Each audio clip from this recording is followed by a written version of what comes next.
for people who haven't seen your previous talk, explain what the control grid is, what it looks like, and what it means. So the control grid is a process or an infrastructure that allows digital technology to be used to assert phenomenal surveillance and control of people. Yes. And at the very heart of it is what I call programmable money. So it's money that is no longer just a currency. It's money that comes with a set of rules that can be surveilled and forced. So imagine back in the pandemic, if your money, if I said, okay, you've got to lock down and your money won't work if you leave your house. You can't buy gas in your car because your money is programmed with AI and software to enforce a whole set of centralized rules. And programmable money allows the bankers who've been running monetary policy to now control fiscal policy and essentially replace legislatures and executive branch by making and enforcing the rules through the money. Now, that requires a large infrastructure of surveillance. So you need digital IDs, and then you need the hardware locally and globally to do the surveillance and implementation. So, for example, if you look at the local hardware, and now people are seeing it, now that it's material, they're beginning to see it snap into place. So I don't know if you know flock cameras, but there are many communities across the United States that are entering into contracts paid by the taxpayers to put up cameras all around their neighborhood that track license plates and keep that data and share it with a variety of people.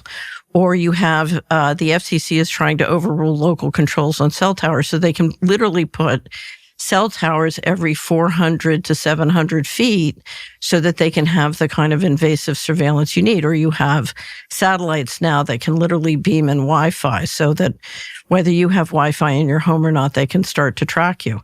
And all those systems put you in what I call the panopticon. So we saw in the Middle East with the first war with Iran, we saw 11 leaders out of 12 sort of top leaders in science and government assassinated because they're literally tracking everyone, and they can identify them and track them. And then you have invisible weaponry that can then take them out or, can identify missile strikes.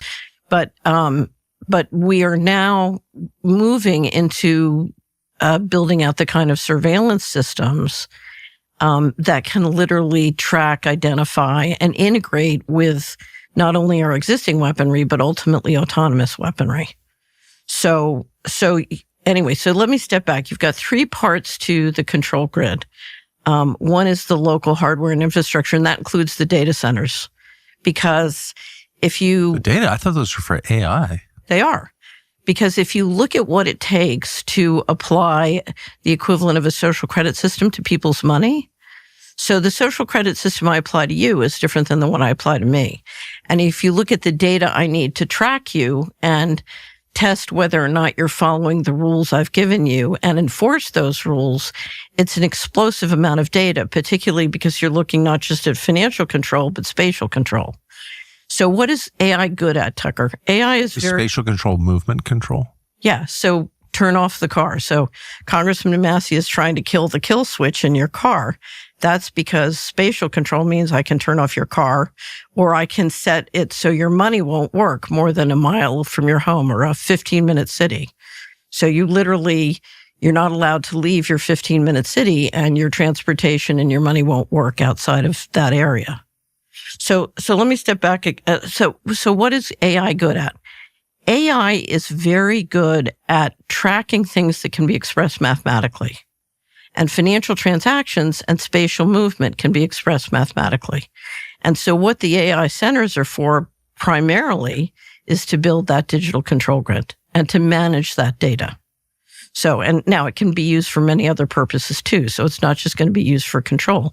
But to me, that's the primary purpose. And that, if you look at the cameras, if you look at the cell towers, if you look at the satellites, and then the AI, the data centers, those are all component pieces of the local hardware. So there are three sort of pillars that I track. One is the programmable money, and that's what we at Solari are trying to stop. The second is the digital ID, because you need digital ID systems that are interoperable globally, and then the local hardware. And those are sort of the three pillars. And what's interesting is There's phenomenal development of all three. We have a commentary at Solari where we track. It's called the Fast Approaching Digital Control Grid. And every week we update all the things that are being done to build those three pillars and have them integrate with each other. And ever since the inauguration, it's been moving very, very quickly. Now, it's both sides of the uniparty. They come at it in different ways and they do different things. But this is, ultimately what this is doing is this is going to a point where the central bankers, whether they do it with a central bank digital currency or private stable coins and asset tokens, are setting the world up so that they can control your financial transactions literally in real time with the equivalent of a social credit system.